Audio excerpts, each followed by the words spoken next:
Sam spent the next morning figuring out how to move a 7-foot alien woman who weighed more than a full-grown bull. He backed his tractor up to the crashed ship, laid a sheet of plywood across the bucket, and padded it with every blanket he owned. It took him nearly 2 hours to slide her onto the makeshift stretcher without reopening her wounds. She didn't wake, but she groaned twice, deep, vibrating sounds that he felt in his ribs more than he heard with his ears. By the time he got her into the barn and settled into the big stall he usually used for sick cattle, his back was screaming and his arms were shaking. He stood there, catching his breath, looking down at her. She filled the stall. Her long legs stretched out across the hay, and her silver-blue skin looked even stranger in the dusty barn light. The bioluminescent veins under her skin pulsed in slow, steady waves now. Blue, then white, then blue again. Like a heartbeat, you could see. "All right," Sam said to no one. "I guess you live here now." He fell into a routine over the next 3 days. Every morning, he checked her wounds. The violet blood had a strange property. Wherever it dried, it didn't form scabs like human blood. Instead, it crystallized into hard, dark violet patches that looked almost like gemstones. Sam left them alone. They seemed to be doing the job. He changed her bandages twice a day. He kept water nearby in a bucket, and he rigged up a way to drip small amounts into her mouth using a soaked cloth, the same way he'd hydrated sick calves. He didn't know what she could eat or drink, so he started simple. Water, then broth. He'd press the cloth to her lips and watch her throat move as she swallowed, still unconscious, still running on some deep survival instinct that kept her body working even while her mind was shut down. On the second day, Nora Finch showed up. Nora was 72 years old, built like a fence post, and had the kind of face that looked like it had been arguing with the wind for 50 years and winning. She raised goats on the property next to Sam's, and had a habit of walking over unannounced with food she claimed she'd made too much of. Sam knew she was checking on him.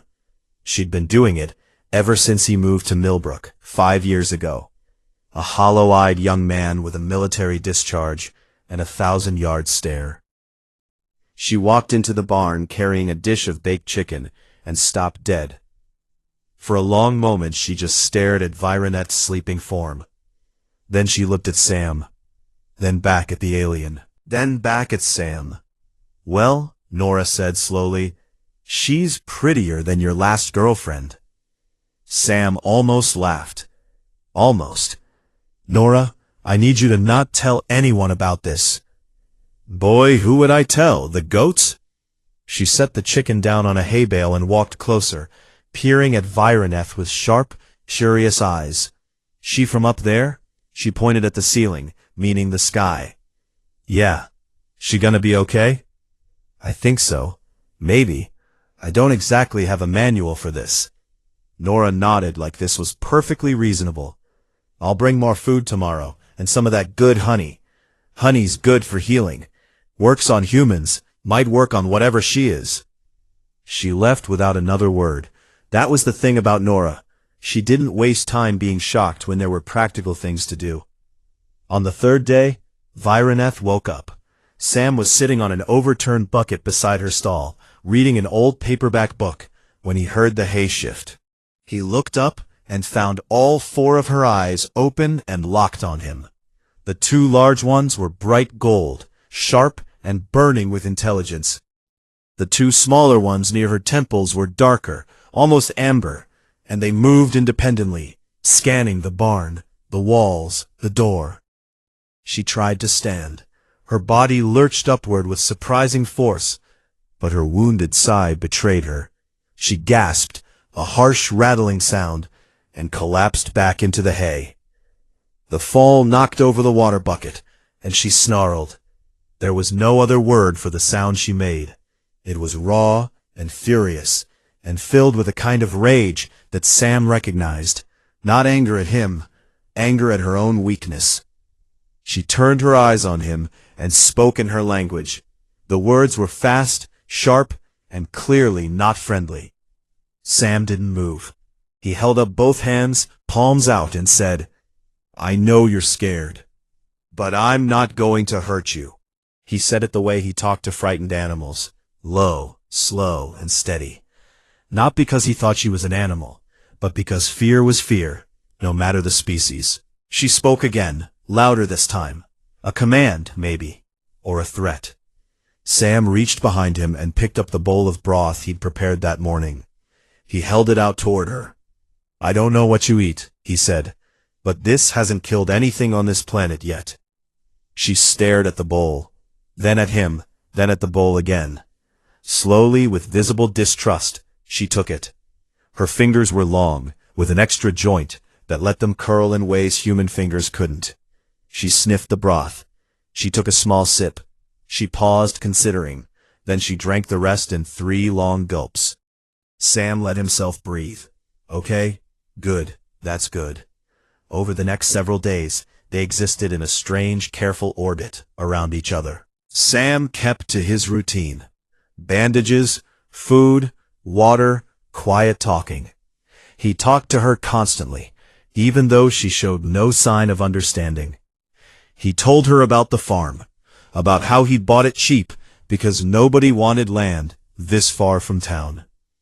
He told her about the stray dog he'd taken in years ago, a mutt named Pepper, who had followed him home one rainy night and died of old age last winter. He told her about the weather, about the price of wheat, about the baseball game he'd been listening to on the radio. He talked because silence made him think, and thinking took him to places he didn't want to go. What Sam didn't know was that Vireneth understood more than she showed.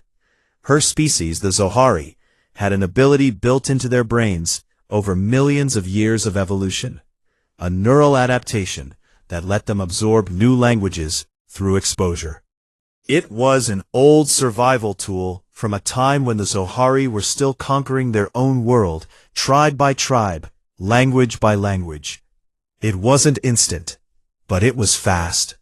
By the 5th day, she understood roughly half of what Sam said. She didn't tell him this. She listened. She watched. And what she saw made no sense to her. He was small, weak by any standard she knew. His species was clearly primitive. No spaceflight worth mentioning. No energy weapons. No genetic modification. No neural networks. He lived in a wooden structure and grew food from the dirt. By every measure the Zohari Dominion used to rank civilizations, this man was barely above an insect. And yet he had saved her life. He had pulled metal from her body with crude tools and steady hands. He had burned her wound shut with a heated blade, a method so old and brutal that even the Zohari had abandoned it centuries ago. He had done it without hesitation, without payment, without even knowing what she was. He was kind to her. That was the part she couldn't process. The Zohari language had no word for the things Sam Grady did. There were words for loyalty, for duty, for obedience born of fear. But there was no word for the act of helping a stranger simply because they were suffering. Vireneth lay in the hay at night, listening to the sounds of this small, fragile world. Wind through the wheat, insects singing, the distant bark of some animal, and she felt something shift inside her, something old and heavily guarded. She crushed it immediately. She was the Empress of 9,000 worlds. She did not have the luxury of softness. Meanwhile, beyond the edge of this quiet solar system, Commander Draven Solus stood on the bridge of the warship Eternal Silence and stared at a holographic map of the galaxy. 200 ships hung in formation behind him, their weapons hot, their crews ready. They had tracked the Empress's emergency beacon to this unremarkable yellow star and its collection of small, rocky planets. Draven was tall, even by Zohari standards, broad and heavy with muscle and armor that had been fused to his body through decades of surgical modification. His face was a map of old battles, scarred, hard, and utterly without mercy. He had served Vironeth for over 100 years. He had burned worlds for her. He had crushed rebellions, silenced dissent, and ended entire species that stood in the Dominion's path. And now, she was missing. Down there, somewhere, on one of those tiny rocks orbiting this forgettable star. "Scan everything," Draven said. His voice was flat and cold. "Every planet, every moon, every rock. Find her." A junior officer spoke up carefully. "Sir, the third planet shows signs of a primitive civilization, billions of inhabitants. If the Empress is there and has been taken, then we burn it," Draven said, "and we take her from the ashes." The fleet moved inward, silent and vast, sliding through the darkness between planets like predators circling prey. Back on Earth, back in a barn in Kansas, Sam Grady was wrapping a fresh bandage around Vironeth's torso. His fingers worked carefully, pressing the cloth flat so it wouldn't bunch under her arm. She watched his face while he worked. She watched the way his brow tightened when he concentrated.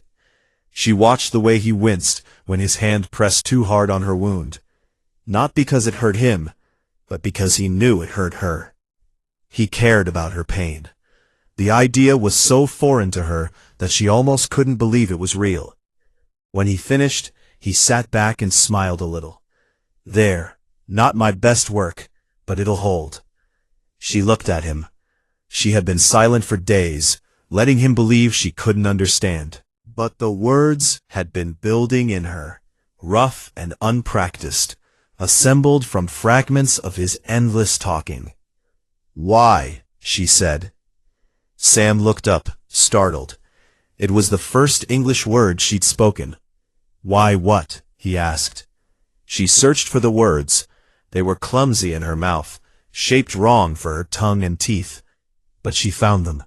"Why help?" Sam looked at her for a long moment. His expression was simple and open, without any of the calculation or strategy she was used to seeing in the faces of those around her. He shrugged. "Because you needed it." He stood up, collected his kit, and walked out of the barn to start his evening chores. Vironeth sat alone in the hay, surrounded by the smell of earth and animals and old wood, and she stared at the place where he had been. Something was turning over inside her, something she had no name for, no framework to understand.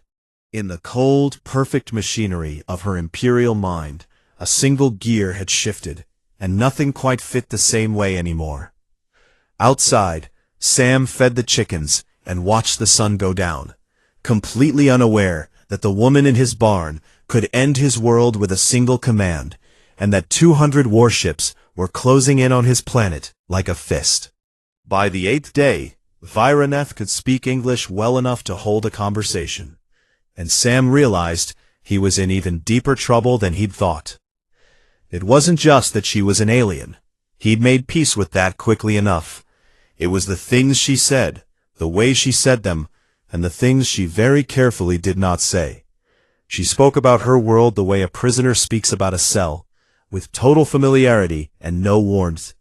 They sat in the barn on a cool evening, Sam on his overturned bucket, and Vironeth propped against the wall with blankets behind her back.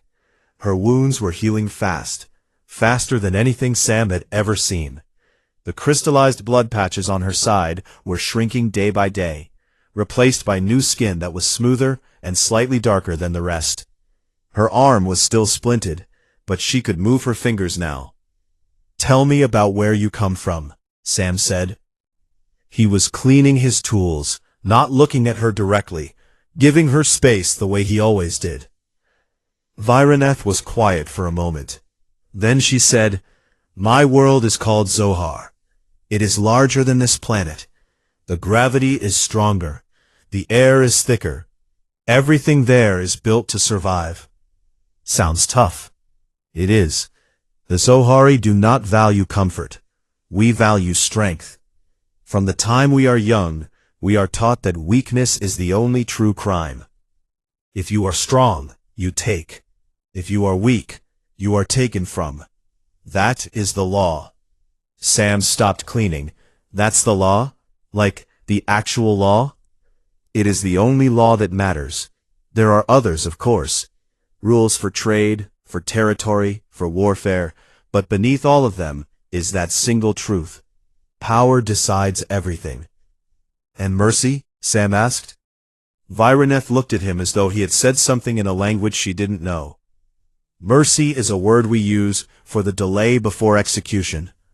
It is a tactic. Sam let that sit for a moment. Then he said quietly, "Sounds lonely."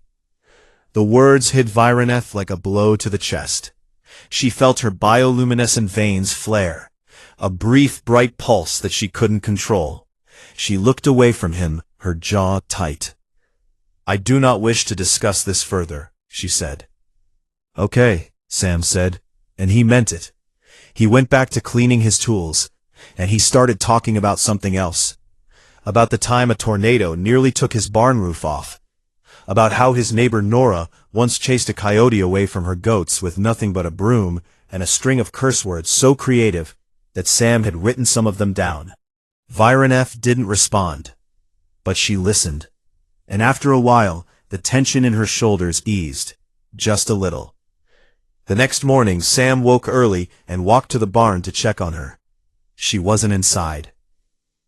He jogged around the barn, his mind racing through worst-case scenarios, and found her standing in the open field behind the property. She was barefoot in the grass, her face turned toward the east, where the sun was just beginning to rise. She was crying. Or rather, she was doing what the Zohari did instead of crying. Her veins were pulsing in deep, slow waves of blue, not the calm rhythm he'd gotten used to, but something heavier, sadder. A fine mist was rising from her skin, catching the early light and glowing faintly, like she was wrapped in a halo of grief. Sam walked up beside her. He didn't say anything. He just stood there, close enough that she knew he was present, far enough that she had room. They stood like that for a long time, watching the sun climb over the flat Kansas horizon and turn the wheat field gold. Finally, Vireneth said, "I have never watched a sunrise without thinking about strategy." Sam glanced at her. "What do you mean?" "On my world, when the sun rises, we calculate. What must be done today? Who must be dealt with? What threats have grown overnight? The sunrise is not beautiful. It is a clock. It tells you that time is passing, and you must act before others act against you." She paused. The mist around her skin faded slowly. "This is the first sunrise I have simply watched," she said. "It is, I do not have a word for what it is." "Nice," Sam offered. She almost smiled.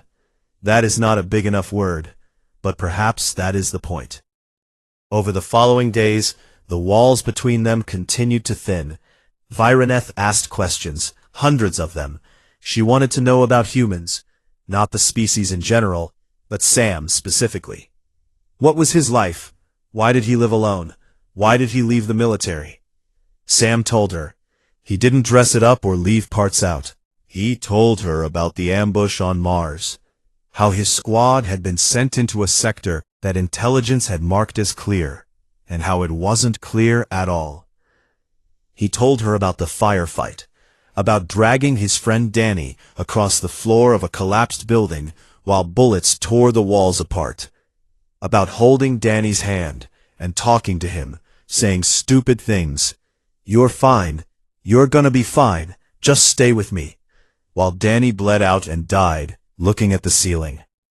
He told her about coming home, about the silence, about how he'd stand in his kitchen some mornings and not know why he was there, not know what he was supposed to do with hands that had been trained to fix people in a world that didn't seem to need fixing.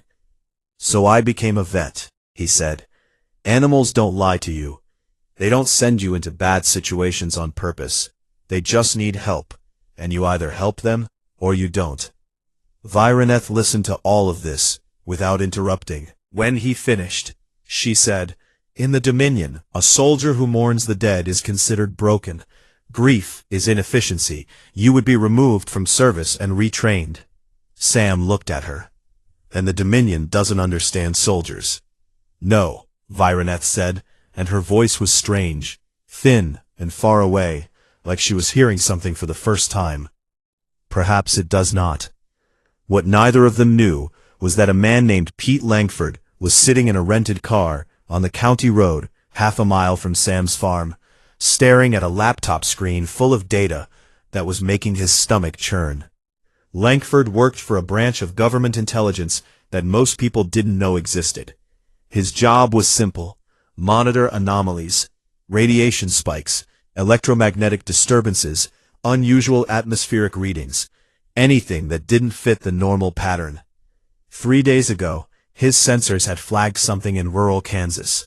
A radiation signature unlike anything in his database. Soil samples from a farmer's field that contained mineral compounds not found on Earth. And satellite images showing a scar in a wheat field that matched no known aircraft or meteor impact. He'd driven out from Washington, posing as a land surveyor, and started asking around in Millbrook. Most people had nothing to say.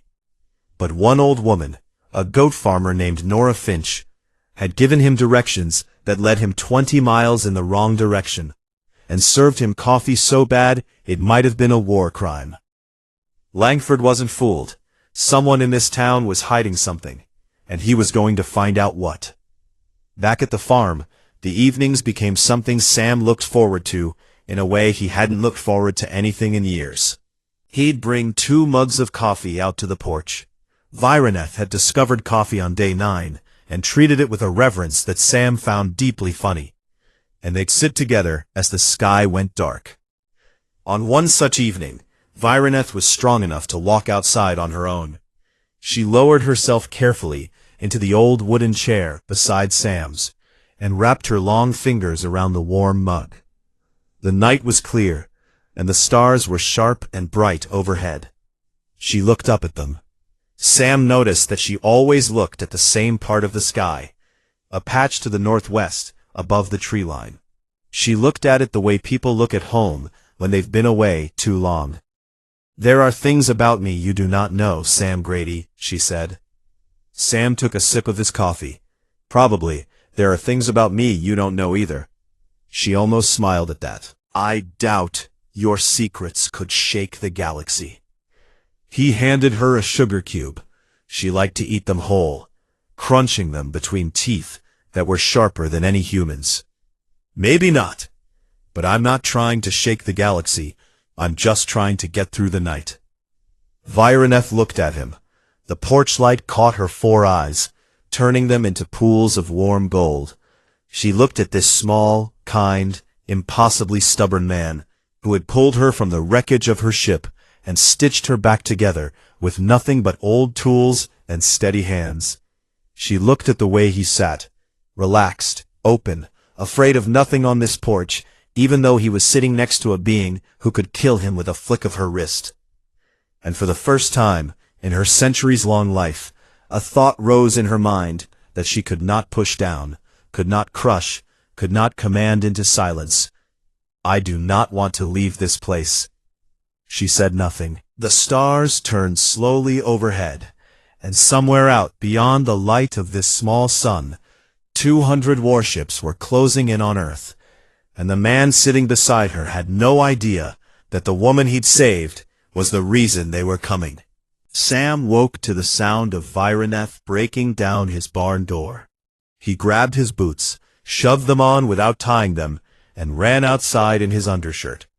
The night was cold, and the stars were out. But something about the sky looked wrong. There was a shimmer up there, a faint distortion, like heat rising off pavement, except it was midnight, and it was November. He found Vireneth standing in the yard. All 4 of her eyes were open, wide and blazing with a light so bright it cast shadows on the ground around her. Her bioluminescent veins were pulsing white, not the calm blue of rest, or the deep, slow waves of sadness. White, fast, like an alarm. "They're here," she said. Sam's mouth went dry. Who? She didn't answer right away. She was staring at the sky with an expression he'd never seen on her face before. It took him a moment to name it, because it was so wrong on someone who radiated power the way she did. It was fear. Vira, he said. He'd started calling her that a few days ago. She hadn't objected. Talk to me. Who's here? She turned to face him. In the cold starlight, she looked like something out of a myth, tall, luminous, and terrible in a way that was not about anger, but about scale. She looked like a person carrying the weight of a sky. I have not told you the truth about who I am, she said. I figured. I am not a traveler. I am not a refugee. I am not lost. She paused, and he could see the effort it took her to say the next words. My name is Viraneth Kale Sorath. I am the Supreme Empress of the Zohari Dominion. I rule 9,000 star systems. I command armies and fleets that could turn this world to dust in the time it takes you to draw a single breath. The silence that followed was enormous. She looked at him. A barn owl hooted somewhere in the dark.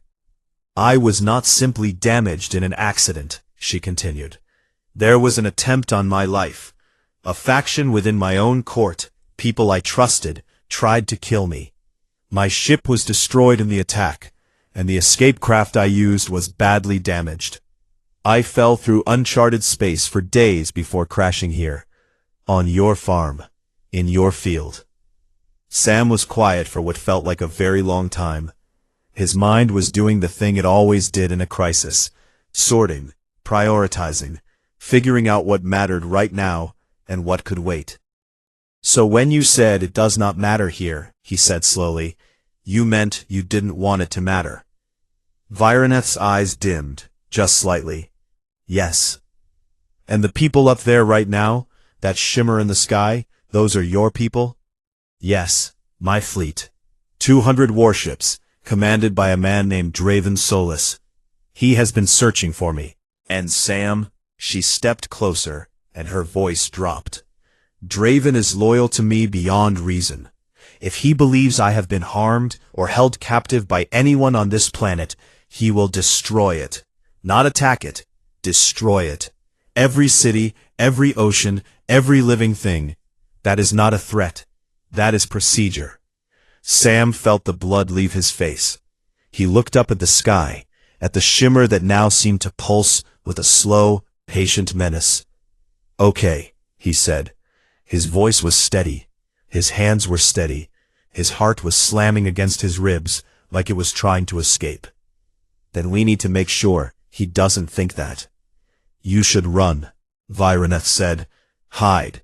Take your neighbor and go as far as you can. I will speak to Draven. I will tell him this world is not worth his attention. You will. No. She stopped. I'm not leaving you to deal with this alone, Sam said. Sam, you do not understand what is coming. Big, scary fleet. Angry commander. Planet in danger. I've been in bad situations before. Not this bad. I'll give you that. But the answer is the same. You don't run. You don't hide. You stand where you are and you deal with it. Viraneth stared at him with all four eyes, and for a moment she looked like she wanted to either shake him or hold on to him and never let go. They came within the hour. The shuttles descended silently, 3 of them, black and angular, cutting through the air without a sound. They landed in the wheat field, flattening what was left of Sam's crop, and their hatches opened to release Zohari soldiers. Sam had thought Viraneth was impressive. These soldiers were something else entirely. They were massive, each one 7 to 8 feet tall, armored in dark material that seemed to drink in light. They moved with a precision that wasn't quite mechanical, but wasn't quite organic either. Their eyes glowed in the darkness, and each one carried a weapon that hummed with a low, dangerous frequency Sam could feel in his fillings. They spread out around the farm in seconds, taking positions with the ease of a unit that had done this 10,000 times before. Sam counted 12 of them before he stopped counting, because the last shuttle opened and something worse stepped out. Commander Draven Solus was 8 feet tall. His armor was fused to his body, not worn, but grown into his skin and bone through what must have been decades of surgical procedures. His face was a landscape of scars, and his eyes, all four of them, were the color of frozen steel. He moved like a machine designed for one purpose, and that purpose was clearly not conversation. Draven's gaze swept the farm, the old house, the barn, the broken wheat field, and settled on Sam. The contempt in his eyes was total and immediate. Sam was an insect. Sam was dirt that had somehow learned to stand upright. Then Vireneth stepped out of the barn. The effect was instant and absolute. Every Zohari soldier within sight dropped to one knee. The sound of their armored bodies hitting the ground was like 12 hammers striking the earth at once. Even Draven, the Iron Commander, the Butcher of Worlds, lowered his massive head. Sam watched it happen and felt something cold settle in his stomach. This was real. This was who she was. Not the wounded woman who drank coffee on his porch and almost smiled at his bad jokes. This was the Empress of an empire that stretched across the galaxy, and everyone in this field was terrified of her. Draven spoke rapidly in Zohari, his tone sharp and urgent. Sam couldn't understand the words, but he understood the body language. Draven kept looking at Sam, and every look was a calculation, a weighing of whether this small creature should be killed now or later. Vireneth answered in Zohari, and her voice was different. Sam heard it and felt a chill run through him. This wasn't the voice of the woman who had asked him, "Why help?" with clumsy, careful English. This was a voice that could command stars. It dropped into a register so low, it vibrated in his bones, and it carried an authority so vast and absolute that Sam understood on a level deeper than thought that this voice had ended civilizations. But he caught the shift in Draven's posture, the stiffening, the surprise. Virenith was saying something that Draven didn't expect, something that didn't fit the script. She turned slightly and gestured toward Sam. She spoke in English so he could understand. "This human saved my life. He pulled shrapnel from my body with tools made of metal and fire. He tended my wounds for days without rest. He asked nothing. He demanded nothing. He did not even know what I was." She paused and looked at Draven with eyes that burned like small suns.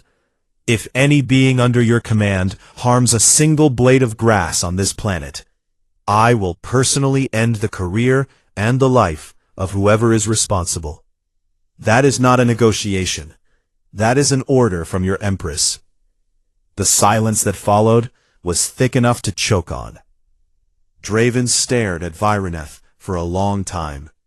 In all his years of service, in all the campaigns and conquests and blood-soaked victories, he had never heard the Empress speak this way. He had never heard her protect anything that wasn't strategically valuable.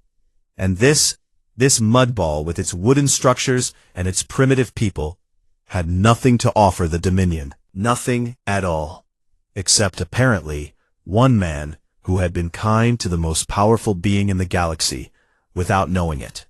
Draven knelt again, deeper this time. The matter was settled, for now. But the night was not over.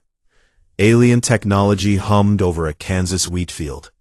Zohari soldiers stood like statues in the dark. A fleet of warships hung invisible in the sky above, each one large enough to block out the sun. And in the middle of it all, Sam Grady stood on his porch in unlaced boots and an undershirt, his heart pounding, his hands steady, watching the woman he'd nursed back to health command an army with a voice that shook the ground. Later, when the soldiers had set up their perimeter, and Draven had retreated to his shuttle to send reports to the fleet, Sam found a moment alone with Virenith. They stood by the barn, the glow of alien equipment casting strange shadows across their faces. "You're different out there," Sam said. "With them." "I have to be," she said. "No," Sam said. He looked at her, not at the Empress, not at the ruler of 9,000 worlds, but at the woman who had watched a sunrise and didn't know the word for what she felt. You choose to be. There's a difference. Vireneth had no answer for this. She opened her mouth, closed it, and looked away. Across the field, on a ridge half a mile from the farm, Agent Pete Langford lay flat on his stomach in the tall grass, pressing high-powered binoculars to his face with shaking hands. His mouth was open. His coffee thermos lay forgotten beside him, spilling into the dirt. He was looking at alien warships, real ones, hovering over a wheat farm in Kansas. He reached for his phone, his fingers trembling so badly he nearly dropped it twice, and dialed a number he had been told to never use unless the world was ending. Calm, professional, waiting. Langford swallowed. "Sir," he whispered, "I think it might be." The world found out on a Tuesday. It wasn't the governments that broke the news. They were still scrambling, still arguing in classified bunkers about what to do and who to call and whether the satellites were lying. It was a teenager in Wichita with a telescope and a social media account who posted a 12-second video of 3 Zohari warships decloaking above the Kansas plains, their hulls catching the morning sun like dark mirrors the size of cities. The video had 100 million views in 3 hours. By noon, every government on Earth was issuing statements that said nothing useful, and every military on the planet was mobilizing forces they all knew were pointless. The Zohari fleet hung in low orbit like a held breath. 200 warships, each one large enough to carry populations, each one armed with weapons that operated on principles human physics couldn't even name yet. From the ground, they looked like dark clouds that didn't move with the wind. Commander Draven Solis dismissed every attempt at human contact. Signals were sent, messages were broadcast, and diplomatic channels were opened. Draven ignored all of it. His communications officer informed him that the primitives were attempting to establish dialogue. Draven's response was a single word in Zohari that roughly translated to irrelevant. He had one concern, and one concern only: the Empress. On the farm, Sam woke to a world that had changed overnight. He could see the warships from his porch, distant shapes against the blue sky, impossibly large and impossibly still. Zohari soldiers still held their perimeter around his property. Nora Finch had been turned away at the edge of the field by a soldier 3 times her size, and according to Nora, who called Sam from her kitchen phone, she had given the soldier a piece of her mind that would have made a drill sergeant blush. Inside the barn, Vireneth was preparing.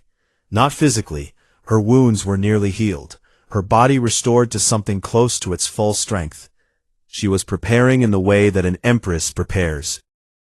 She was becoming the thing the galaxy expected her to be. Sam watched it happen and felt something cold in his chest. It was like watching a door close. "The faction that tried to kill me has been crushed," Vireneth told him. She stood at her full height now, 7 feet of silver blue power, her 4 eyes bright, her posture straight and imperial. "My throne is secure. The Dominion is stable. There is no reason for me to remain here. No reason." She looked at him, and for just a moment, the mask cracked. Something raw and unguarded flickered across her face, there and gone, like lightning. "Sam, you don't have to explain," he said. "I get it. You've got a galaxy to run." But there were things to settle first. A delegation of human officials arrived at the farm under heavy escort. Military vehicles, black SUVs, people in suits with earpieces and grim expressions. Agent Langford was among them, looking like he hadn't slept in 4 days. They approached the Zohari perimeter and were stopped by soldiers who regarded them with the mild interest a person might give to ants carrying crumbs. Draven stepped forward to deal with them. He towered over the tallest human present by nearly 3 feet, and his armored body radiated heat and menace. He spoke in accented English. He'd learned it from the fleet's linguistic systems overnight. "You will state your purpose," Draven said. It was not a question. A man in a dark suit, some kind of senior diplomat, cleared his throat and began to speak about sovereignty, about peaceful contact, about the rights of— "You have no rights," Draven said. "You have no standing. You are an uncontacted species on an unregistered world. Under Dominion law, this planet and everything on it is unclaimed territory, which means it belongs to whoever takes it first." The diplomat turned white. Sam, who had been watching from the porch, walked down the steps and across the yard toward the standoff. A Zohari soldier moved to block him. Sam looked up at the soldier, way up, and said, "I'm going to walk past you now. You can stop me, but your Empress is going to hear about it, and I don't think you want that." The soldier hesitated, then stepped aside. Sam walked up to Draven Solus and looked at him. The size difference was almost comical. Sam's head barely reached the middle of Draven's chest. But Sam had stared down things bigger than himself before. Not this big, admittedly, but the principle was the same. "I pulled shrapnel out of your Empress with a pair of pliers and a flashlight," Sam said. "You want to talk about who has standing?" Draven's hand twitched toward his weapon. His eyes narrowed. The temperature around him seemed to drop 10 degrees. And then Vireneth was there. She walked out of the barn and across the field, and every eye, human and Zohari, turned to watch her. She moved with a grace that shouldn't have been possible for someone her size. Each step measured and deliberate.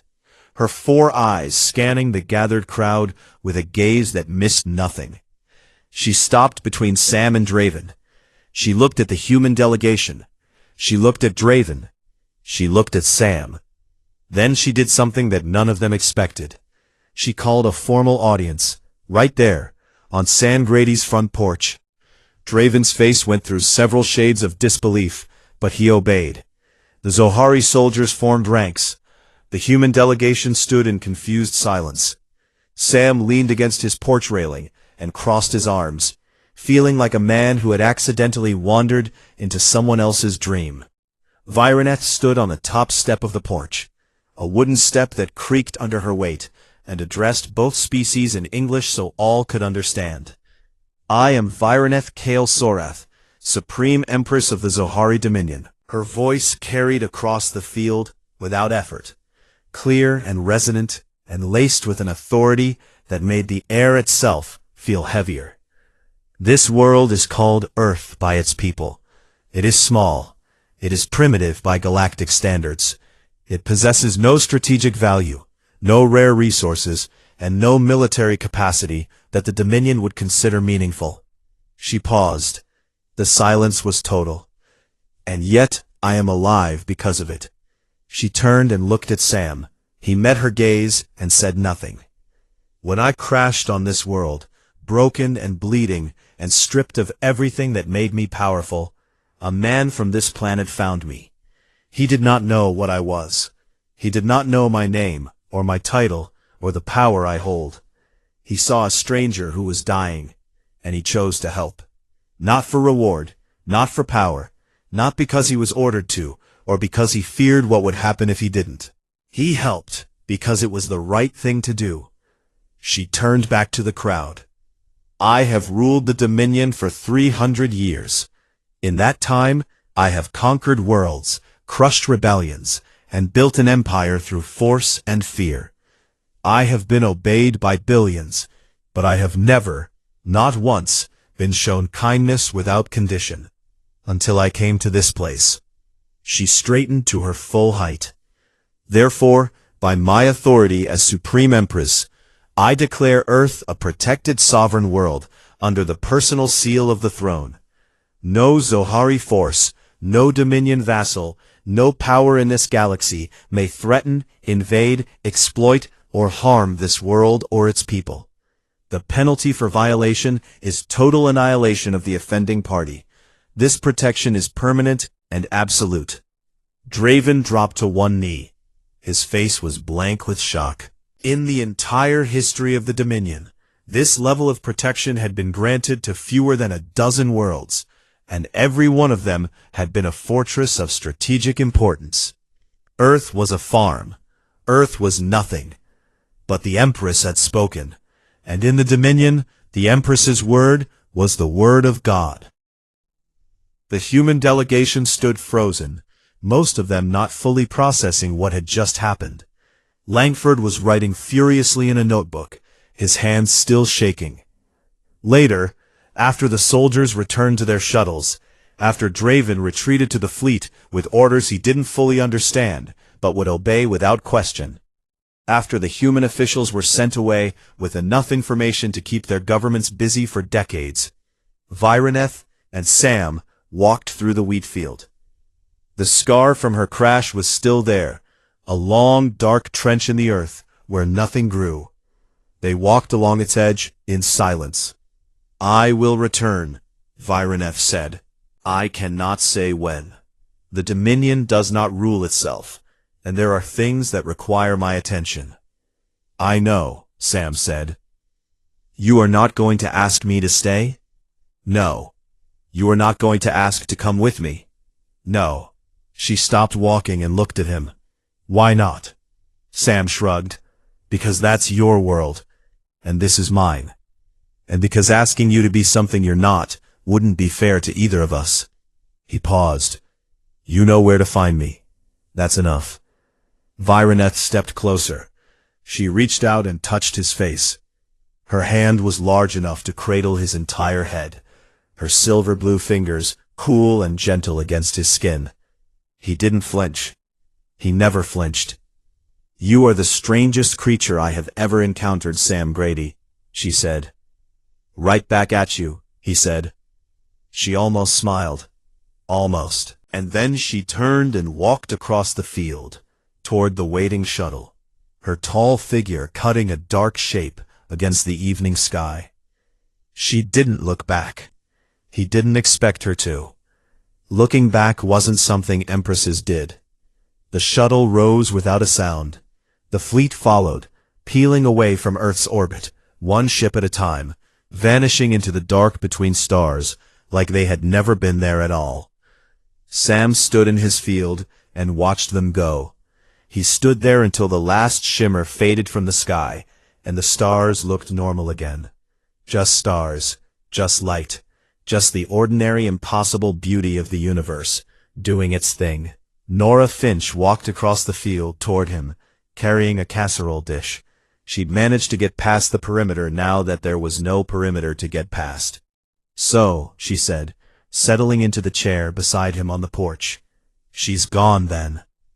"Yeah." "You all right?" He thought about a woman with 4 eyes and silver skin who had never watched a sunrise without thinking about strategy. He thought about the way she'd said the word "why," her first word in his language, rough and wondering, and totally confused by the idea that someone might help for no reason at all. "Yeah," he said. "I think so." They ate casserole in silence and watched the stars. 6 months passed. Winter came and went. Spring turned the wheat field green, and even the scar from the crash began to fill in with new growth. Sam went back to his routine, fixing animals, drinking coffee on the porch, talking to Nora about nothing important. The world had changed around him. Earth knew it wasn't alone anymore. Governments were restructuring. Scientists were losing their minds with excitement. Religions were having complicated conversations. Sam just kept farming. On a warm evening in May, he was in the barn, stitching up a cut on a farmer's dog, a big, dumb golden retriever named Biscuit, who had tried to befriend a barbed wire fence, when a low hum filled the air. The dog went still. The chickens outside went silent. Even the wind seemed to pause. Sam set down his needle and thread and walked to the barn door. He stepped outside and shielded his eyes against the evening sun. A single shuttle was descending, small, sleek, and unmistakably imperial. It landed softly in the field, barely bending the wheat. The hatch opened. Vireneth stepped out. She was not wearing armor.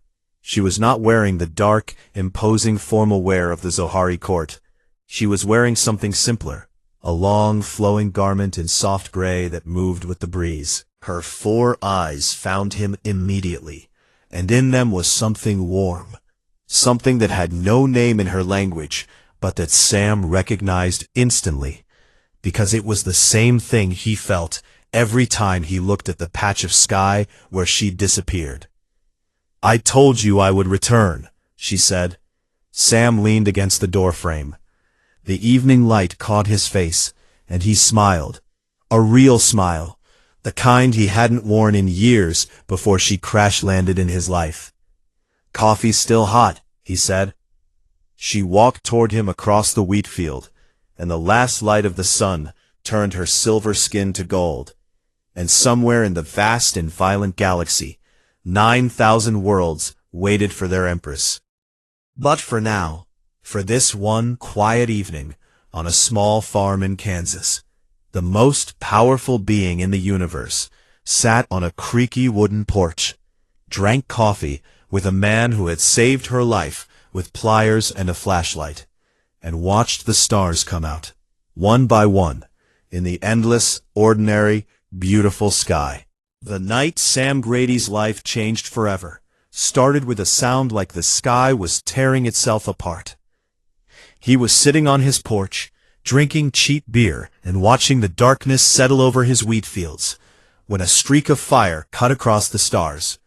It wasn't a shooting star. It was too big, too loud, and it was coming down fast.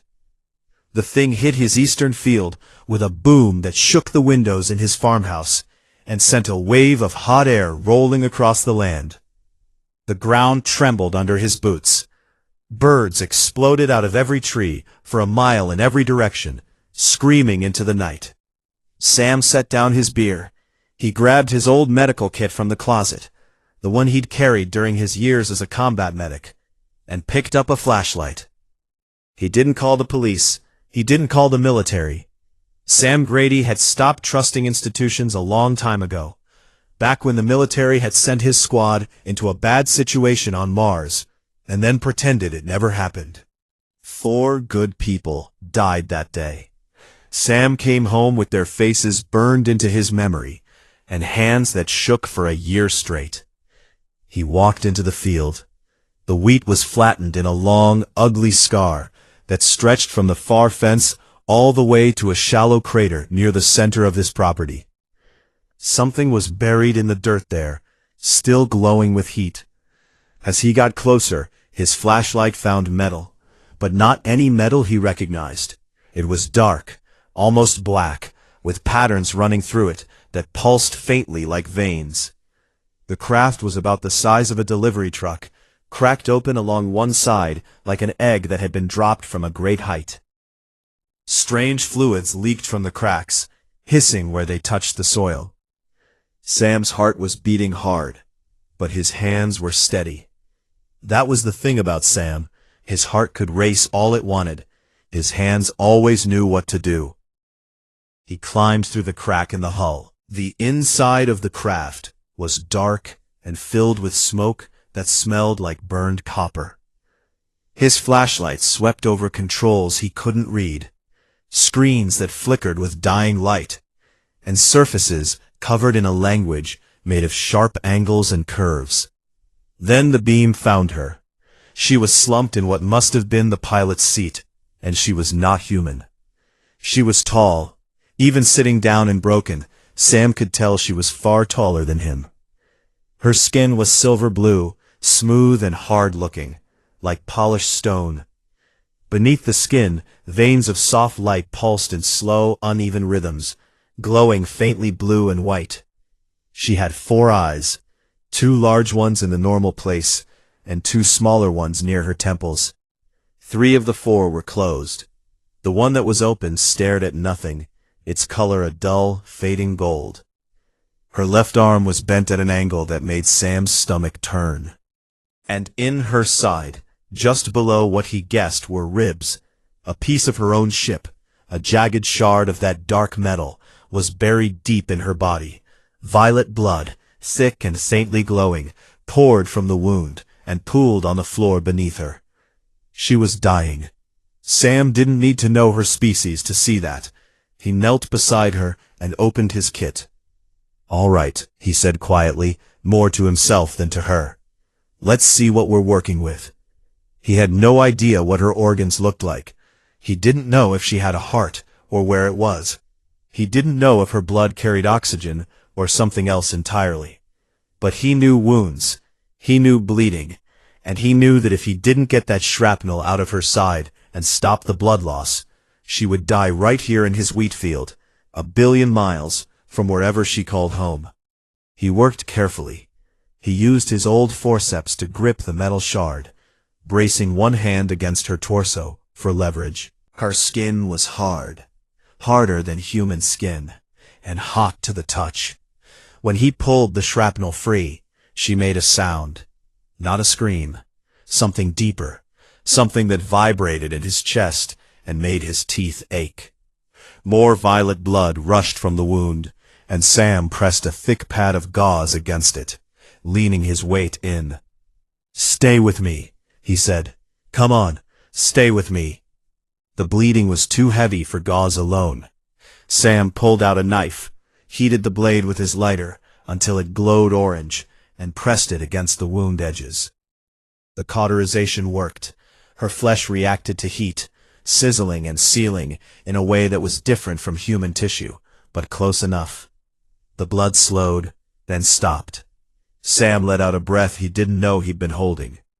He splinted her broken arm next, using strips of his own shirt and a piece of straight metal he pulled from the wreckage. It wasn't pretty, but it would hold. He checked her breathing. She was breathing, though the rhythm was strange, slow and deep with long pauses between each breath. As he worked on cleaning the smaller cuts across her face and shoulders, her one open eye suddenly focused. It locked onto him with a sharpness that sent a cold jolt down his spine. Her hand shot up and grabbed his wrist. The grip was unbelievable, like being caught in a machine. Sam felt the bones in his wrist grind together, and he clenched his jaw against the pain. She hissed something at him, words he couldn't understand, in a voice that sounded like grinding stone and distant thunder. Her eye burned gold, and for a moment Sam was sure she was going to kill him. He didn't pull away. He looked right at her and said, as calmly as he could manage, "Easy now, I'm trying to help." Something in his voice or his face, or maybe just the fact that he didn't fight back, seemed to reach her. The grip on his wrist loosened. She said, "One more thing," softer this time, almost confused, and then she passed out. Sam sat back on his heels and let out a long, shaky breath. His wrist was already bruising, and his hands were covered in violet blood that was starting to crystallize into tiny, hard flakes on his skin. He couldn't move her. She was too heavy, far heavier than her lean frame suggested, as if her bones were made of something denser than anything on earth. So he did what he could. He went back to the farmhouse and brought blankets, water, a lantern, and a pillow. He made her as comfortable as possible in the wreckage of her ship. He checked her bandages. He checked her breathing. He sat down beside her on the cold metal floor. He just sat there, listening to her breathe, watching the slow pulse of light beneath her skin, and wondering what in the world he had gotten himself into. When the first light of dawn crept through the cracks in the hull, Sam checked her pulse again, pressing his fingers to her neck, and feeling a rhythm he didn't recognize, something with too many beats and strange pauses. But it was steady. She was alive. He looked at her face in the soft morning light. Even broken and bandaged and covered in her own blood, there was something about her that felt vast, like looking at the ocean, like standing at the edge of something too big to understand. "Well," Sam said quietly, wiping the violet blood from his hands onto his jeans, "you're still breathing. That's a start." Outside, the sun rose over the ruined wheat field, and somewhere far beyond the sky, an empire was tearing itself apart, looking for the creature sleeping in Sam Grady's broken crop rows.